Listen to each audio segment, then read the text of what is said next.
Esse mês de agosto, lá no Alvo, que é filha dessa igreja, nós falamos sobre uma epidemia silenciosa que acontecia mesmo antes da pandemia do coronavírus. E essa epidemia é a solidão. Por isso o tema desse mês lá foi Você Não Está Sozinho.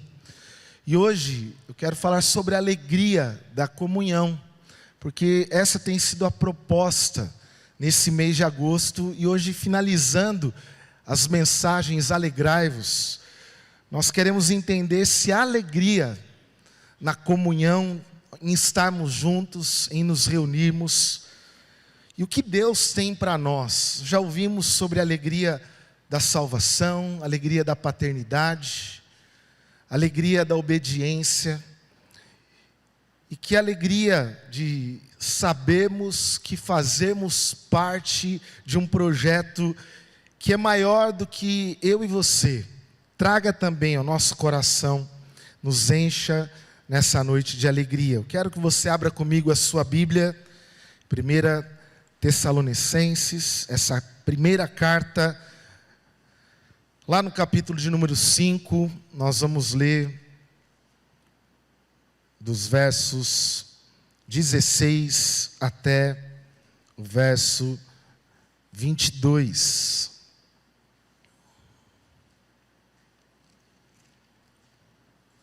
Paulo escreve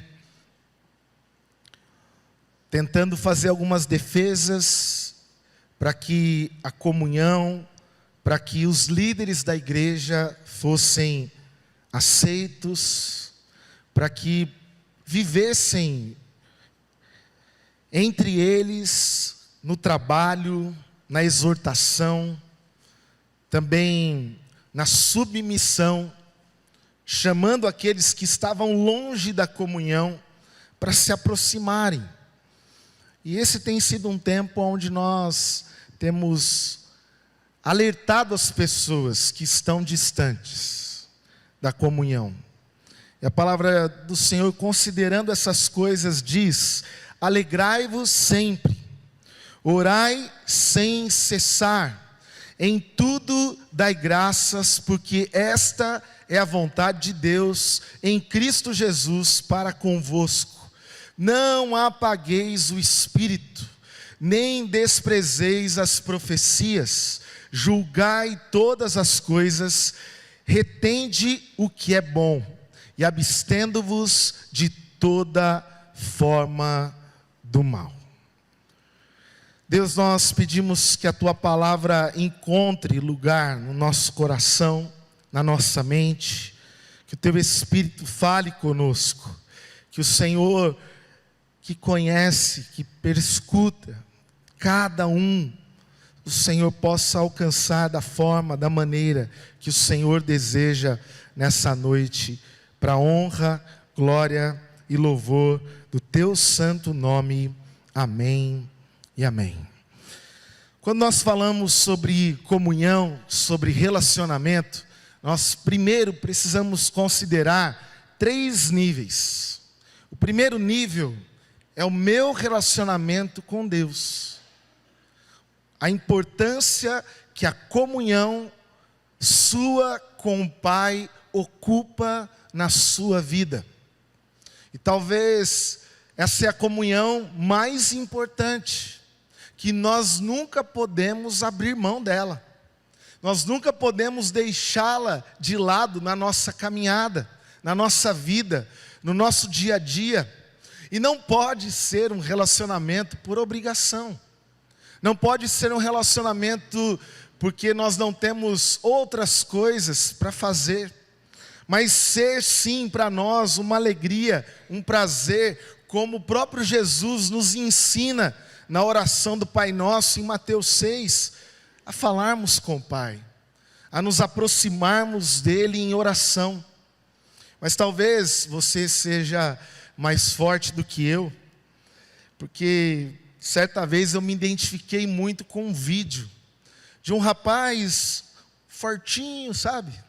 Um pouco mais alimentado do que eu, talvez, acordando e dizendo: não, hoje eu vou jejuar. Hoje eu vou entrar no mistério, na presença de Deus. E ele já abriu a porta do quarto e falou: mulher, vou jejuar hoje. Mulher falou: acho que eu nem vou fazer almoço.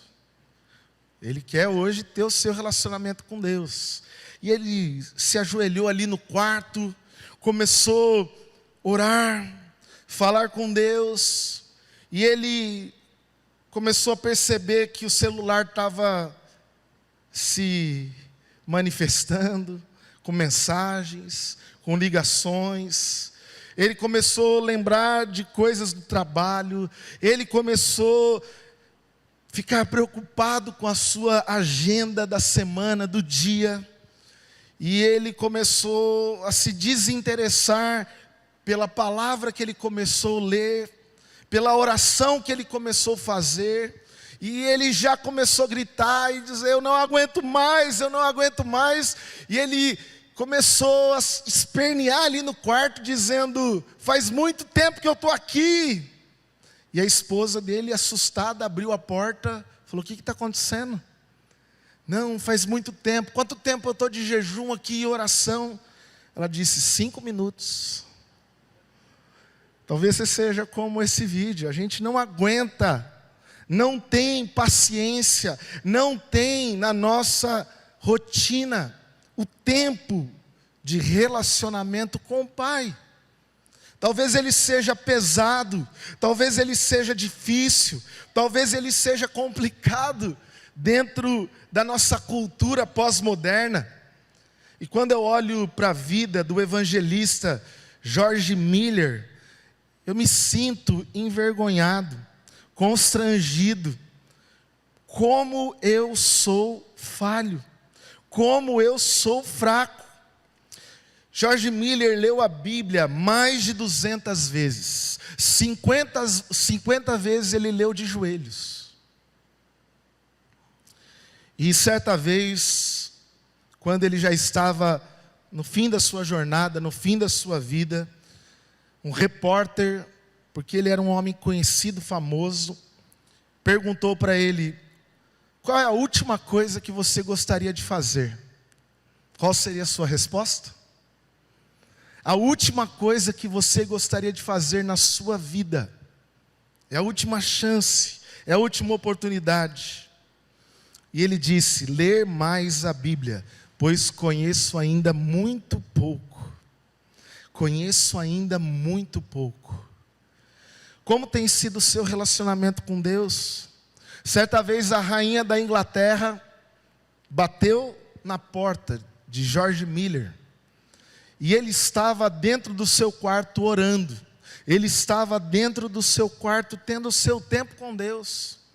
E alguém bate a porta e diz: a rainha da Inglaterra está aqui em casa querendo falar com você. Qual foi a resposta de George Miller? Qual seria a sua? O que eu vou ganhar em troca? O que ela tem de bom para me oferecer?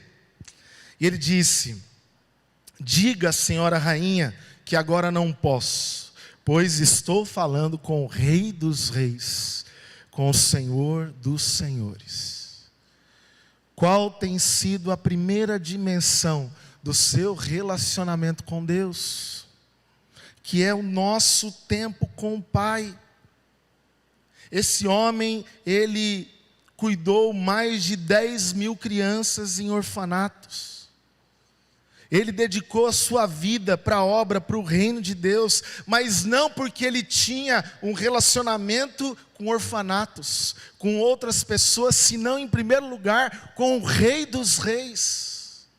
A comunhão que deve gerar primeiro a alegria na vida do cristão é o relacionamento com o Criador. Deus não olhou lá no jardim do Éden e viu que faltava qualquer outra coisa senão alguém para se relacionar com Ele.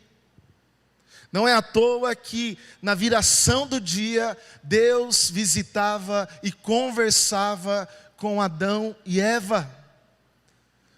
Em uma dessas visitas, eles estavam escondidos. Eles estavam envergonhados, porque quando o pecado está tomando conta do meu e do seu coração, a primeira comunhão que nós quebramos não é com a pessoa que você falhou, não é com quem você traiu, é com Deus. E primeiro nós fugimos dele, primeiro nós temos vergonha dele. Por isso, a comunhão com Deus, ela deve ser o fruto daquilo que gera prazer, deleite. É melhor do que banquetes estar na presença do Senhor. Eu anelo, como o salmista declara, como uma corça deseja pelas águas, e ela grita assim: a minha alma anseia por ti. Qual tem sido a sua sede por Deus? Não dá para falar sobre comunhão com os irmãos sem falar da comunhão com Deus.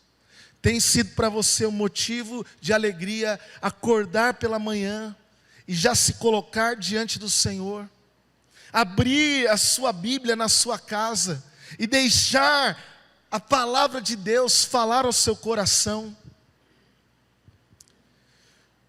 Teólogo Dietrich Bonhoeffer, que viveu no período do nazismo, passou por campos de concentração, ele sabia o que era dor e sofrimento, e mais, solidão.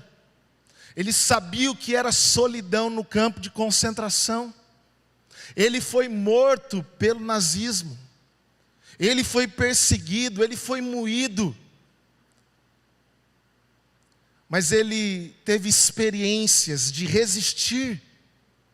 Mas sabe, em seu relato no livro Vida em Comunhão, dentro das suas experiências, a maior dor de alguém que está num campo de concentração ou em uma guerra, nós temos hoje uma guerra acontecendo na Ucrânia, é a solidão, é a falta da família.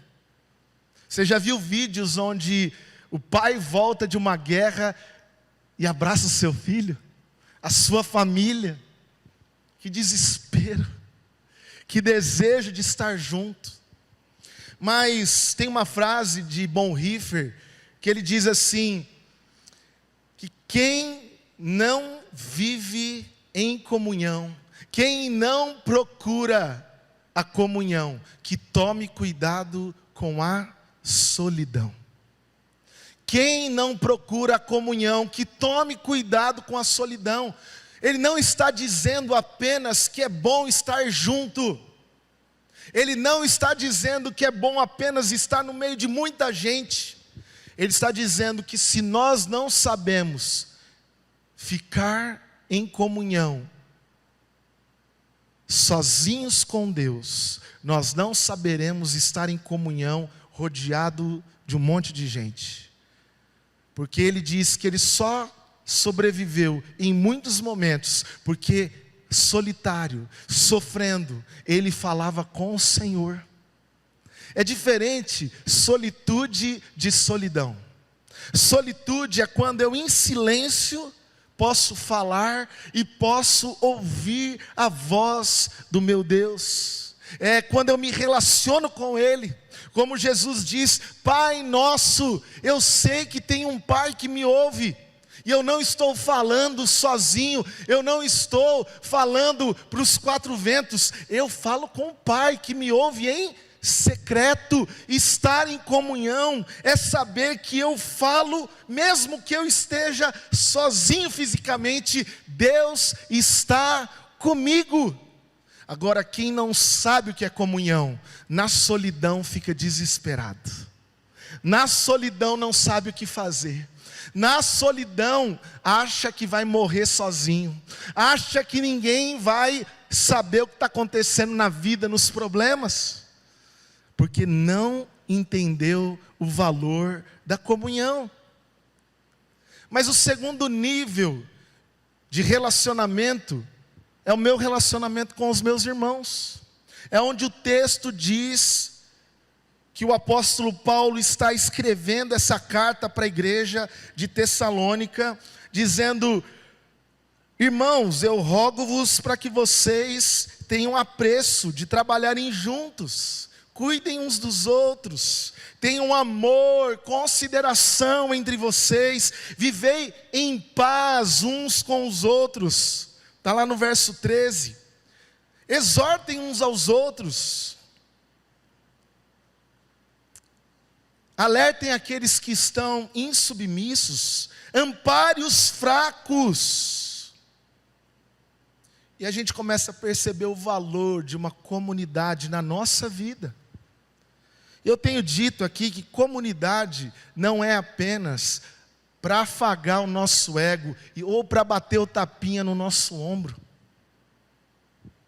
Jesus, quando está chegando naquele caminho de Emaús, aonde Clopas e Maria, sua esposa, estão indo de Jerusalém a Emaús, 11 quilômetros, um caminho para eles interminável, de lágrimas, porque Jesus havia acabado de ser crucificado pelo Império Romano, e agora eles estão fazendo esse trajeto frustrados, desamparados, sem as promessas no coração, na mente.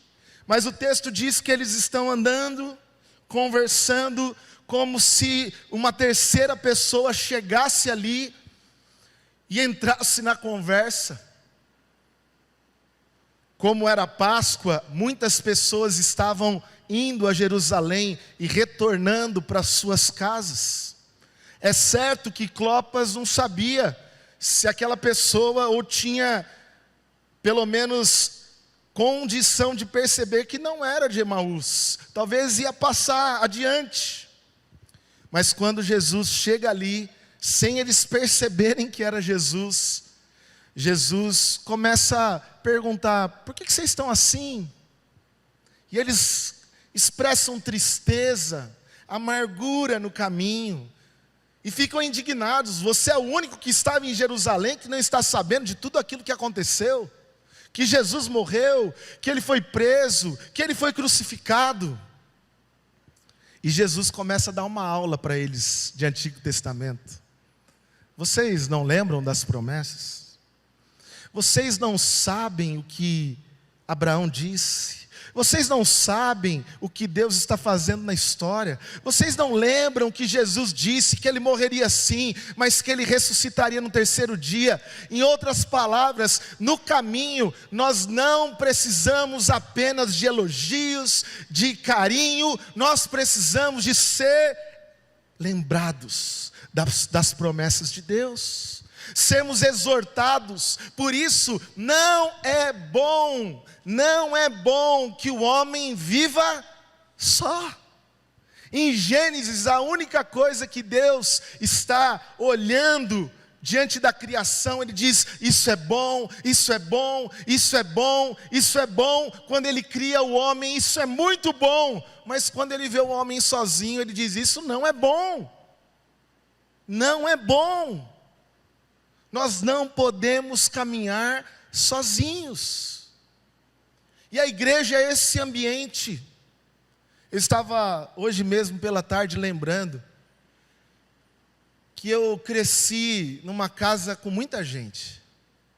Eu sou o filho caçula de 5 irmãos. E você sabe como é que é filho caçula, né? Filho caçula não tem vez. Primeiro tem que se virar. Todo mundo já aprendeu que tinha que ter aprendido antes. Então você vai se virando. Eu acordava, pulava do berço. Numa dessas fui abrir uma laranja com a faca.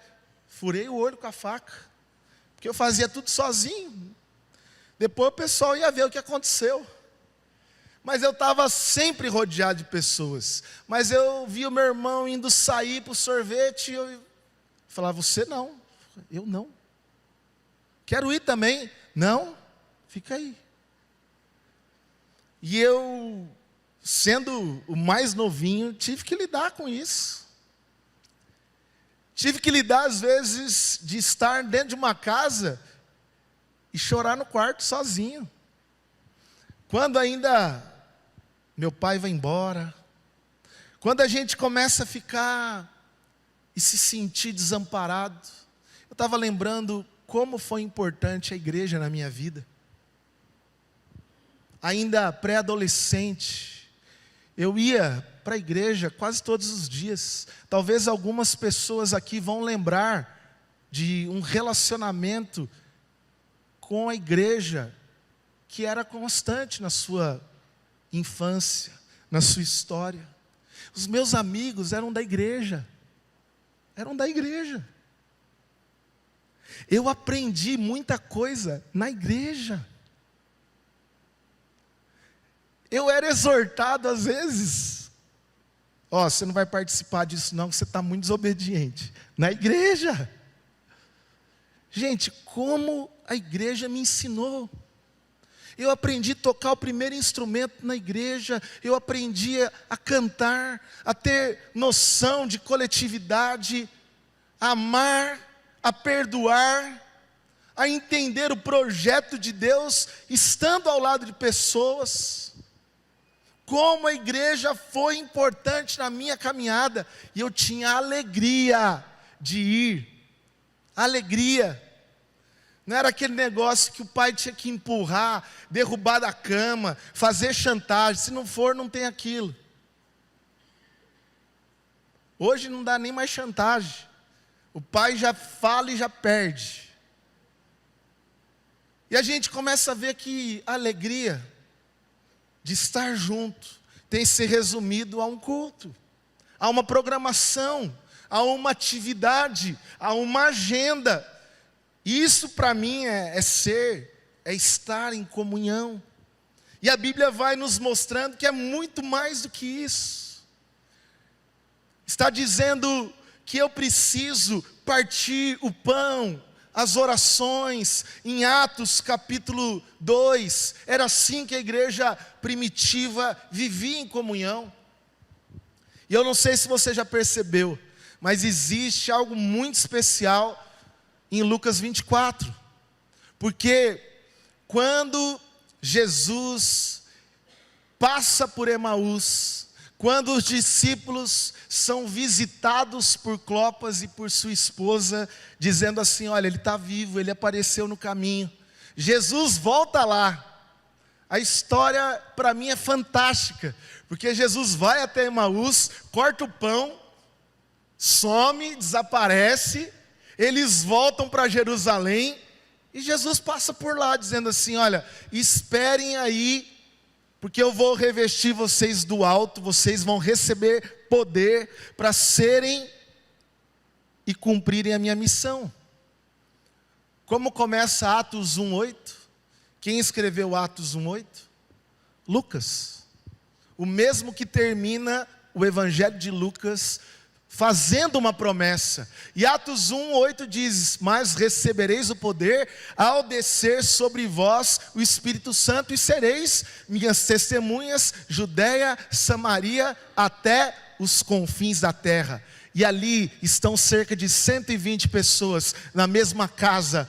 E eles não estavam lá parados, esperando alguma coisa acontecer. Eles estavam orando, eles estavam em comunhão. Eles estavam escolhendo quem seria o novo apóstolo. Eles estavam juntos. E Atos 2 começa dizendo que veio como um som, um vento forte, e desceu sobre eles o Espírito Santo, e foi um movimento de Pentecostes, visitando, derramando poder sobre todos, sobre todas. Aqueles que começam a ver de fora, acham que alguns ali estão embriagados, falando e ouvindo em línguas maternas distintas, e ali naquele momento, Pedro prega, 3.000 pessoas se convertem, depois mais 5.000 pessoas se convertem, e a Bíblia diz que eles viviam em comum tudo aquilo que eles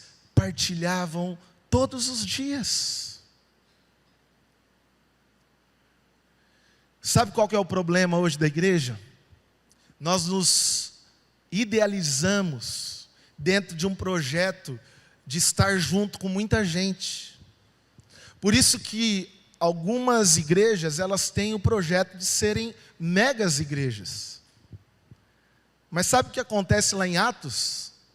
Quando aumenta muito o número da igreja, Jesus permite uma perseguição. Fala, não vou deixar esse povo só parado aqui, reunido. Eu vou espalhar esse povo. E é quando o evangelho começa a chegar em Samaria, Judeia, e chegou até mim, e chegou até você, porque pessoas tiveram coragem de andarem umas ao lado das outras, em comunhão, partindo pão, mas cumprindo a missão. Porque não é para a gente ficar junto aqui só engordando, recebendo, escolhendo o cardápio da igreja, do culto. Hoje é pastor fulano de tal, hoje é só teclado e voz. Errei o culto. É o cardápio do crente. Daqui a pouco a gente quer escolher o jeito, a arquitetura, e a gente se esquece que são pessoas, a alegria de estar junto, a alegria de orar, a alegria de cultuar, de celebrar um ao lado do outro, de viver os mandamentos recíprocos. Sabia que no Novo Testamento tem 32 mandamentos que só tem sentido se a gente fizer em comunhão? Amai só a mim, uns aos outros. Perdoai uns aos outros, servir uns aos outros, e daí vai. É um projeto conjunto, é um projeto de comunhão, de comunidade. Quando Jesus está com os 70, Ele tem uma estratégia para enviá-los.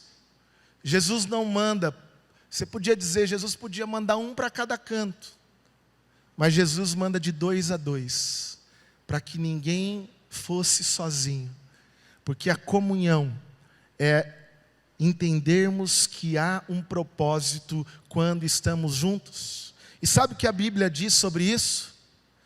Lá no Evangelho de Mateus, aonde 2 ou 3 estão reunidos, o Senhor está presente. Não confunda aglomeração com comunhão. Você pode estar no meio de um monte de gente e não viver em comunhão. Você pode estar com a Bíblia aberta na porta da tua casa numa estante e não ter comunhão com Deus. Comunhão é um desejo que eu coloco em prática através da minha vida com Deus e da minha vida em buscar os meus irmãos. Talvez você fica pensando, mas ninguém me chamou, ninguém foi atrás de mim, ninguém falou comigo. E você? O que você fez? Você vai ficar isolado, reclamando, esperando, cobrando? Mas é interessante que no Evangelho de Mateus, quando fala sobre a presença de Jesus no nosso meio, não é em qualquer tipo de comunhão, não. Não é em qualquer tipo de acordo. A Bíblia diz, se você ler um pouquinho antes, quando fala que Deus está ali presente, em Mateus 18, se o teu irmão pecar contra ti, vai até ele. Resolve, perdoa, corrige, chama alguém para te ajudar. Daí o texto está falando aqui, aquilo que ligares na terra será ligado no céu. Está falando de comunhão. Ali onde 2 ou 3 estão, Deus está presente, porque há sinceridade, há perdão, há amor, há comunhão genuína. Deus não faz parte de qualquer tipo de ajuntamento. A gente pode estar numa multidão e ainda assim Deus não estar presente, porque não existe nada entre nós, nada. Pelo contrário, eu tenho raiva do meu irmão, eu não quero ver aquele na esquina, eu não me importo com o problema do outro. Isso não é comunhão. E alegria, buscar com alegria, viver ao lado uns dos outros. E eu quero terminar, porque o texto que nós lemos, a primeira carta aos Tessalonicenses 5, fala não só regozijai-vos sempre, mas fala orai sem cessar. Fala também tudo dai graças. Fala de um coração que tem gratidão. Fala de pessoas que não apagam o espírito e não desprezam as coisas que Deus está fazendo no meio do seu povo, mas que a gente ouve e guarda aquilo que é bom e se afasta do mal. Agora eu fico pensando, eu posso ter um bom relacionamento com Deus, e tem muita gente que usa isso até como desculpa. Pastor, você me desculpa, mas eu não vou no culto porque eu falo com Deus lá na minha casa. Eu tenho comunhão com Deus. Para que igreja então? Para que me reunir com alguém? Para que participar de um pequeno grupo? Jesus, Ele nos convida para estarmos reunidos, porque há uma necessidade em mim e em você. Algo que só acontece por meio da comunhão. Por isso não basta o meu nível de relacionamento com Deus, porque ele só pode ser expresso com meu irmão. Porque com quem que você vai praticar paciência? Oh Deus, me dá paciência. Espera aí que já está vindo aí, ó, o irmão para te dar muita paciência. E eu tenho um monte lá no Alvo. Se vocês quiserem, eu empresto. Depois vocês me falam se estão gerando paciência, fruto do Espírito, porque é junto. Viver na comunhão com Deus na minha casa e dizer que lá é perfeito, que lá é o céu, é muito fácil.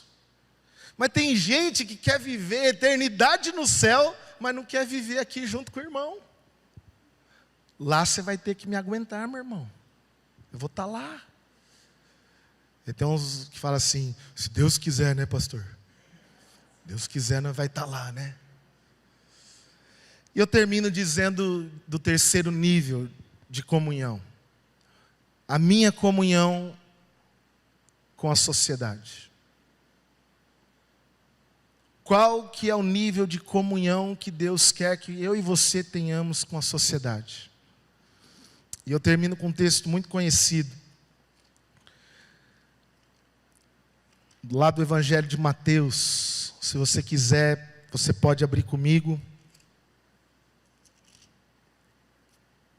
Mateus capítulo 28. Verso 18.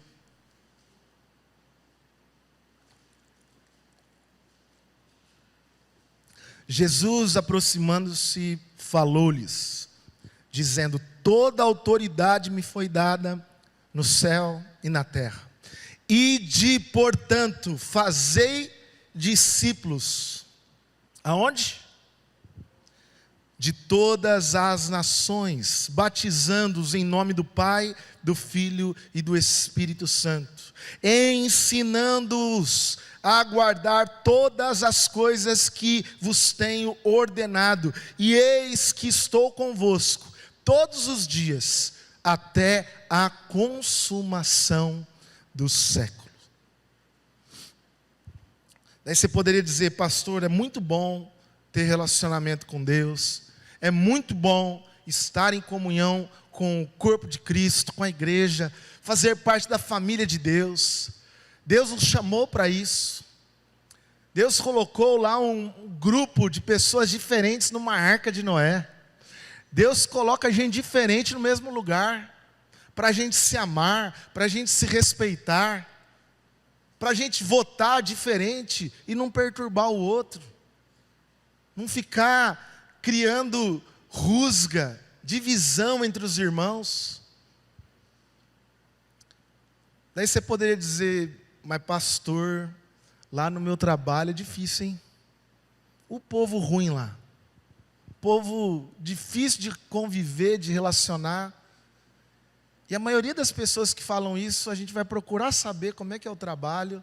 Os caras falam, aquele crente é uma mala, hein? Pastor do céu, ele é da sua igreja? Eu até fico com medo de falar que é. Falo, conta aí primeiro, vamos ver. O que aconteceu? Porque nós esquecemos que nós estamos em missão. Nós esquecemos que Deus nos colocou aonde Ele nos colocou com um propósito. É claro que a comunhão que eu estou propondo aqui não é ter uma aliança com o mundo, não é ter uma aliança com os desígnios, com a vontade desse mundo caído, mas entender que aonde eu estou é um lugar para testemunhar o Evangelho. É entender que ali eu preciso ter relacionamento para compartilhar a minha fé. Tem gente que não consegue abrir a boca, porque não tem relacionamento fora do círculo cristão. E eu digo isso para nós aqui, pastores, que às vezes é difícil para nós, porque nós convivemos tanto com pessoas da igreja, relacionamento durante a semana com crente, e às vezes a gente não sabe o que é trabalhar aonde você trabalha, que é lidar com pessoas que têm outras opiniões, outra fé. Mas eu não queria que você tivesse essa ideia que ali, aonde você está, é um peso, é uma coisa ruim. Eu recebo pessoas dizendo, olha, Deus está me chamando. Deus quer que eu seja um missionário. Daí você pergunta assim, mas o que você faz? Ah, eu trabalho lá na contabilidade. Daí você fala, mas quantas pessoas ali já ouviram o seu testemunho? Ninguém. Não, mas você nunca fez um pequeno grupo e convidou essas pessoas? Não. Mas você nunca orou ali naquele ambiente? As pessoas sequer sabem que você é um cristão? Ah, talvez. Deus não está te chamando para nada não, meu irmão. Porque você não está fazendo nem aonde Ele te colocou. Deus colocou você onde você está, mesmo que você não goste, que você não compreenda, que você fale assim, eu estou ali por causa do meu sustento, do meu salário. Mas quando você tem essa visão, você olha para esse ambiente como um lugar que você não tem compromisso algum, nem de ser um bom profissional, e muito menos de testemunhar quem é Jesus. Porque a comunhão com Deus, ela se expressa, ela extrapola através da minha relação com os meus irmãos, mas ela alcança aquele que está perdido, ela alcança aquele que está aflito, ela alcança aquele que está longe, distante, aquele que precisa ser amado, alcançado. E quantas vezes nós não temos entendido que Deus me colocou ali com um propósito. Você pode até falar, Deus, não é essa profissão que eu gostaria, não é esse lugar que eu queria trabalhar, não é essa cidade que eu gostaria de morar, mas enquanto eu estiver aonde o Senhor me colocou, eu serei fiel. E a palavra diz, seja fiel no pouco, sobre o muito te colocarei. Você precisa aprender que Deus te colocou num lugar com propósito. Deus colocou essas pessoas para se relacionar com você, e não comigo, e com nenhum dos outros pastores. E às vezes você fica falando assim, pastor, vai pregar lá para o meu vizinho. Mas eu sei que é vizinho dele, não sou eu. O meu relacionamento com a sociedade, com o mundo, com as pessoas, deve ser de compreensão da minha missão. Eu sei porque eu estou aqui.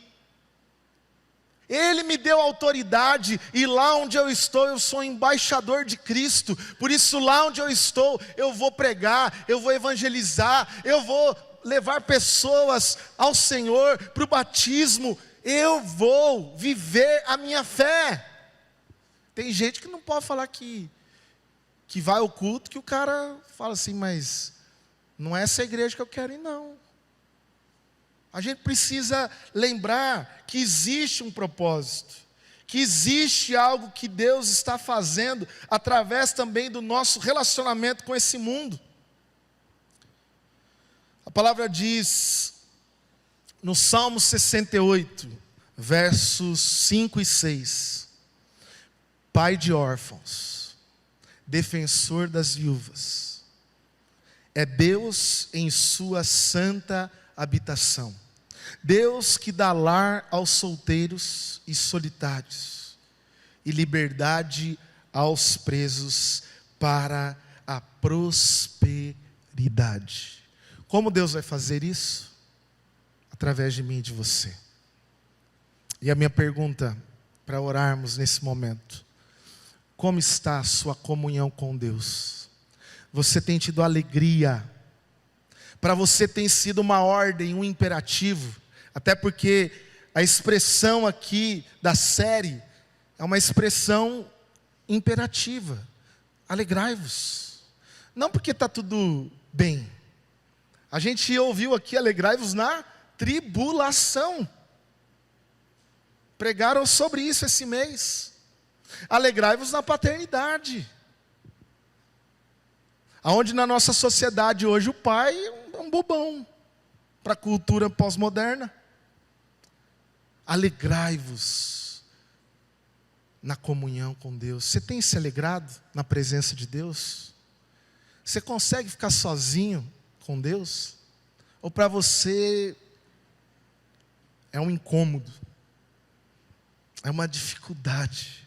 Hoje Deus quer que você volte a ter alegria no Tameion, no quarto secreto, aonde Ele te vê, aonde Ele te ouve e aonde Ele responde você. Porque a palavra diz que em secreto Ele nos recompensa. Por que você se afastou do nível mais importante, que é você e Deus? E eu convido você hoje, olhe para Deus em primeiro lugar. Você podia tentar olhar para qualquer coisa para te alegrar. Você fala, pastor, onde eu olho que me traz alegria? Quero olhar para minha conta e ela vai estar boa hoje, eu vou ver alguma coisa positiva. Você olha e você fala, estou triste de novo. Você olha para aquela pessoa que te incomoda, ela está lá de novo. E Deus está dizendo, olhe para mim. Olhe para mim. Olhe para Ele primeiro. Mas não olhe só para Ele, olhe a sua volta. Olha quantas pessoas Deus colocou. Olha como é bom e agradável que os irmãos vivam em união. Ali Deus ordena sua bênção e vida para sempre. O Salmo 133, sabe o que está dizendo? Que a minha vida, quando está em comunhão com você, ela é terapêutica, porque vem um bálsamo de Deus tocando. Por isso, não fique sozinho, porque talvez as suas feridas vão continuar abertas, mas quando eu estou com meu irmão, eu sou curado. É como o óleo que desce da barba de Arão e vem tocando tudo e restaurando todas as coisas. A Bíblia diz que esse bálsamo é também alívio. Não estou sozinho. Não estou sozinho. Como é bom estar junto. Há uma mentira hoje, que é um projeto falido, que as pessoas olham para o cônjuge e dizem assim, é você que me atrapalha. Eu vou ser protagonista da minha vida. Eu sou mais eu. Agora eu vou ser feliz. Isso é projeto falido, porque sozinho. Ai daquele que estiver sozinho. Ai daquele que estiver sozinho. Agora o bom é estar com você. Não cobrar nada de você não. Eu estou falando aqui de casamento sim também. Porque se você não tiver comunhão aí primeiro quanto menos com os outros. Para de cobrar essa pessoa aí, ama mais, ajuda mais. Para com esse negócio, mas se eu der o braço a torcer, ele vai achar que é ele que manda aqui. Ajuda ele a mandar. Quando ela quiser, deixa ela mandar um pouco também. Fala, tá bom, vou te ajudar hoje, manda aqui, vai. Para com bobagem.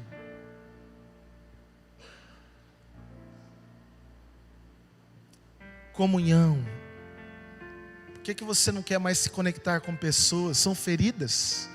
Ali Deus ordena a sua bênção para sempre. Não está falando só de Jerusalém, porque a Jerusalém hoje, minha e sua, está aqui. Somos nós. E lembre que quando você sair daqui, tem um povo lá fora precisando do teu testemunho. Tem um povo lá fora precisando da tua oração. Tem um povo lá fora precisando do teu ombro. Tem um povo lá fora precisando da tua experiência com Deus. Quando ainda jovenzinho, na escola, você sabe que adolescente não gosta de ficar por detrás, do outro. Então eu era o crentinho da escola, coisa e tal. Meus amigos me chamavam, eu sempre tinha compromisso com a igreja. Falava, eu não posso, eu vou na igreja hoje, eu tenho culto, eu tenho aquilo. E eu de fato tinha muitas coisas, como eu disse aqui, eu cresci. Eu aprendi a dirigir com a Kombi da igreja. A da primeira IPI de Assis tem um raladinho lá do lado que fui eu. Está gravado? O pastor foi consertar, depois bateu no ônibus. Eu falei, meu Deus do céu, o que eu fiz? Mas é ali. É estando ao lado de alguém e falando, eu estou à disposição. Porque às vezes alguns amigos, esses que me chamavam para muita coisa, vinham falar, você pode me dar um conselho? Você pode orar por mim? Tem gente que trabalha do teu lado, que está precisando de uma oportunidade para abrir o coração, para entregar a vida para Jesus. E se você hoje entende que esses 3 níveis são importantes para você, eu quero orar com você. Vamos se colocar em pé.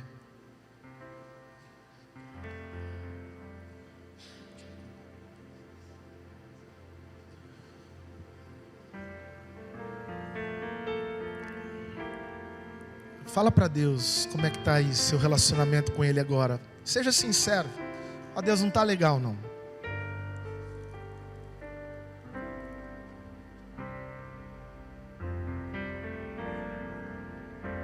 Se tu olhares, Senhor, para dentro de mim, nada encontrarás de bom,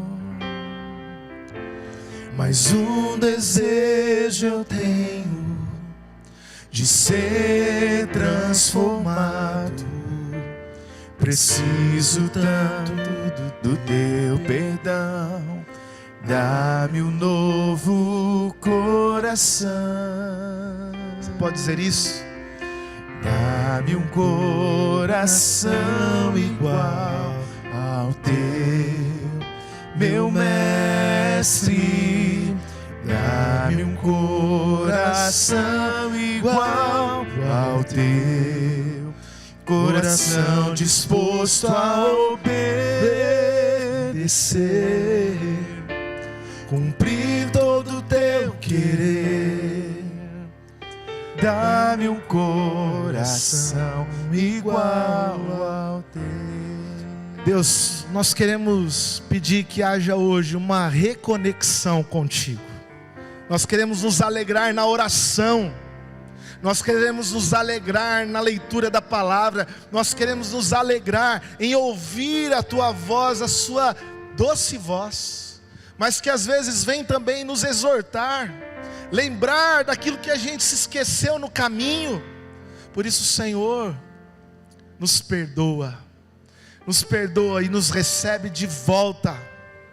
como aquele pai que aguarda o filho, que volta arrependido para casa. Nós queremos hoje voltar para a comunhão. Nós não podemos viver longe da tua presença, Deus. Restaura a aliança contigo agora. Restaura o compromisso de falarmos com o Senhor constantemente e sabemos que na solitude o Senhor está. O Senhor está. Quando a gente se cala, quando a voz do diabo se cala, a tua voz ecoa. Ecoa, Senhor. Deus, nos dá a alegria de estarmos juntos novamente. Eu sei que a pandemia nos ensinou a ficarmos mais isolados, a gostarmos mais do nosso iFood, do nosso iPhone, do nosso iVida, de tudo aquilo que é só pra gente. Mas como é bom estar junto. Pai, nos traz para perto de alguém, para afinarmos assim como um ferro afia o outro, que a gente possa afiar o nosso companheiro, que a gente pode estender a mão para quem está caído, que a gente possa aquecer aquele que está com frio. Como é bom, Pai, estar junto. E nos leva hoje daqui com a missão, porque amanhã nós vamos olhar para outras pessoas que nunca nem tiveram essa experiência da comunhão contigo, muito menos com a comunhão com os irmãos. E eu quero, Pai, que a nossa missão seja apontar para Deus primeiro, e depois para dizer: vem que você tem uma família, vem que você tem um lugar para caminhar com outras pessoas. Que Deus te encha de coragem, que toda autoridade seja dada a você, a ir fazer discípulos por onde você andar. Amém, amém. E que Ele te capacite, que Ele coloque palavras, que Ele te dê estratégias, que Ele te dê direção para a honra, glória e louvor do Teu santo nome. Amém. Que a graça e a paz do nosso Senhor e Salvador Jesus Cristo, o amor de Deus, a bênção, a comunhão e as consolações do Espírito seja com você hoje e para sempre. Amém e amém. Deus te abençoe, uma ótima semana.